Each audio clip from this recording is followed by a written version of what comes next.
बहुत पुरानी बात है। एक आश्रम में गुरु और शिष्य रहा करते थे। वो आश्रम शहर से काफ़ी दूर था, इसलिए बहुत ही कम लोग वहाँ पर आते जाते। वो शिष्य और गुरु दोनों अकेले उस आश्रम में रहते थे। गुरु काफ़ी उम्रदराज थे, उनकी उम्र काफ़ी हो चुकी थी और शिष्य अभी काफ़ी जवान था। उनकी उम्र 20 से 25 साल थी। गुरु बहुत बड़े आत्मज्ञानी थे। जब वो ध्यान करने बैठते थे तो 2-2, 3-3 दिन तक ध्यान ही किया करते थे। उनको एक विधि प्राप्त हो चुकी थी। उनको ध्यान के अंदर भविष्य नजर आ जाता था। वो किसी का भी भविष्य अपने ध्यान के माध्यम से देख लेते थे। एक बार वो ऐसे ही ध्यान कर रहे थे, तभी उनके गुरु के ध्यान में शिष्य का भविष्य आया। तब वो शिष्य के भविष्य को देख रहे थे। तब उनको पता चलता है कि उनके शिष्य की आज से 8वें दिन मृत्यु होने वाली है। ये बात जानकर गुरु को बहुत दुख हुआ। तब गुरु अपने ध्यान से बाहर निकले और अपने शिष्य के पास गए। जाकर उस शिष्य को गले से लगा लिया। शिष्य को समझ नहीं आ रहा था कि आखिर गुरुजी आज क्या कर रहे हैं। तभी वो गुरु कहते हैं, तुम्हें अपने घर से आए काफ़ी दिन हो चुके हैं। मैं चाहता हूँ कि तुम एक बार अपने परिवार से मिलकर आ जाओ। ये बात सुनकर शिष्य बहुत खुश हुआ और वो मुस्कुराते हुए कहने लगा, गुरुदेव, मेरे मन में भी ये बात बहुत दिनों से आ रही थी कि मैं एक बार घर जाके आ जाऊँ। माँ और बापू से मिलने का बहुत मन कर रहा है। उसके बाद वो गुरु उन शिष्य को अपने घर जाने की आज्ञा दे देते हैं। शिष्य अपने घर जाने की तैयारी करने लगता है। अपना सारा सामान डालकर वो जैसे ही निकलने वाला होता है, गुरु एक बार फिर उनके पास आता है और अपने गले से लगा लेता है। शिष्य कुछ भी नहीं समझ पाया। तभी वो शिष्य कहता है, गुरुदेव, आप काफ़ी बूढ़े हो चुके हैं। यदि कोई आश्रम का काम रह जाता है तो आप मत करना। जब मैं वापस आऊँगा तो उस काम को निपटा लूँगा, क्योंकि आपकी ज़्यादा उम्र हो चुकी है। आप कहीं चोटिल ना हो जाए, इसलिए कोई भी काम मत करना। मैं वापस आके आश्रम का सारा काम कर दूंगा। ये कहकर शिष्य अपने घर की ओर निकल पड़ा, ये बिना देखे कि अपने शिष्य को खोने का कितना दर्द है अपने गुरु की आंखों में। बस गुरु उस शिष्य को जाते हुए देख रहे थे। लेकिन जाने से पहले गुरु शिष्य को ये कहकर भेजते हैं कि 8वें दिन की शाम तक तुम आश्रम में वापस आ जाना। 7 दिन अपने घर पे रुकना, 8वें दिन की सुबह घर से निकल जाना, ताकि तुम शाम तक आश्रम में पहुंच सको। और ये कहकर शिष्य वहां से चल लेता है। आश्रम और उस शिष्य के गांव के बीच में एक नदी पड़ती थी। शिष्य उस नदी के किनारे पर जाकर नाव के इंतजार में खड़ा हो जाता है। तभी वो देखता है कि वहीं पर एक चींटियों का बिल है। वो चींटी अपना बिल खोद रही थी। वो चींटियां उस बिल से बाहर निकलती है और फिर एक तरफ जाती है और वापस अपने बिल में एक साथ घुसती है।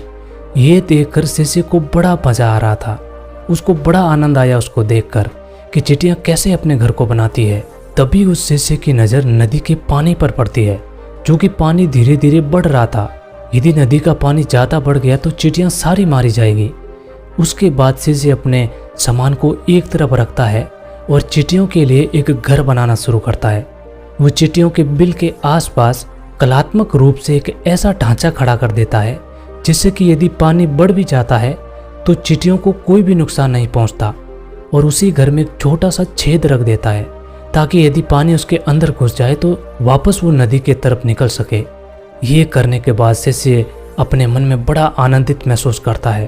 तभी शिष्य की नाव आती है और वो नाव में बैठकर अपने घर की तरफ चल लेता है। 7-8 दिन शिष्य के गांव में कब गुजर गए शिष्य को पता भी नहीं चला। 8वें दिन की सुबह शिष्य को एकदम से याद आता है कि गुरुदेव ने मुझे आज शाम तक अपने आश्रम में वापस आने को कहा है और मैं बुद्धू हूँ कि अभी तक यहीं बैठा हूँ। गुरु मेरी राह तक रहे होंगे। तभी शिष्य आश्रम में जाने के लिए अपनी तैयारियां तेज कर देता है और वो अपना सामान लेकर वापस आश्रम की तरफ निकल पड़ता है। इधर गुरु उनके रास्ते को ताक रहे थे कि शिष्य अभी तक नहीं आया और हो सकता है कि शिष्य की मृत्यु हो चुकी हो। और गुरुजी को अपने दिल में बड़ा दुख हो रहा था कि मैं अपने शिष्य को आखिरी बार देख भी नहीं पाया। तभी धीरे धीरे अंधेरा हो जाता है। अब गुरुजी रात तकना भी बंद कर दिए, क्योंकि गुरुजी को पूरी तरह विश्वास हो चुका था कि अब शिष्य नहीं आने वाला। तभी गुरुजी को धीरे धीरे पैरों की आवाज़ सुनाई देती है। वो रास्ते पर ध्यान देके देखते हैं तो उनका शिष्य आ रहा है। ये देखकर गुरुजी बड़े प्रसन्न हुए। वो दौड़कर जाकर शिष्य को गले से लगा लिया। शिष्य को कुछ भी समझ नहीं आ रहा था कि गुरुदेव क्या कर रहे हैं। आज से पहले तो गुरुजी का ऐसा व्यवहार मैंने कभी नहीं देखा। आज ये गुरुजी क्या करना चाहते हैं। तभी गुरुजी के मन में यह सवाल आता है कि आज तो 8वां दिन है और शिष्य अभी भी जिंदा है। ऐसी क्या बात हुई होगी जो मेरे ध्यान में आया भविष्य कैसे टल गया। आखिर मौत कैसे टल सकती है। ये सोचकर गुरुजी शिष्य को सवाल पूछते हैं, तुम जब यहाँ से निकले थे और 7-8 दिन गांव में रुक तब आए, उसकी पूरी कहानी मुझे विस्तार से बताओ। तभी शिष्य पूरी बात बताते हुए वो चींटियों वाली कहानी सुनाता है। चींटियों वाली कहानी सुनते ही गुरुजी को समझ आ जाता है कि शिष्य के अच्छे कर्म की वजह से शिष्य की उम्र बढ़ चुकी है। इसकी मौत तो आई थी, लेकिन ये भलाई का काम कर चुका है। अब इसकी मौत टल चुकी है। तभी गुरुजी के मुख से अचानक ही निकल पड़ता है कि कर्मा लौट कर आता है। ये सुनकर शिष्य को समझ नहीं आया और वो गुरुजी से पूछता है कि गुरुजी, आपने अभी जो कहा इसका क्या मतलब है। गुरुजी बात को टालना चाहते थे, लेकिन शिष्य हट पकड़ लेता है।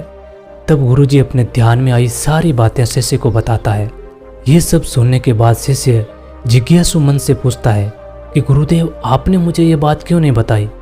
मैंने तो जाने अनजाने में ही चींटियों की मदद कर दी, और यदि मैं चींटियों की मदद नहीं करता तो आज मैं जिंदा भी नहीं होता। लेकिन ये बात आपने मुझे पहले बताई होती तो मैं पहले ही कुछ भलाई का काम कर देता। आपने मुझे क्यों नहीं बताई।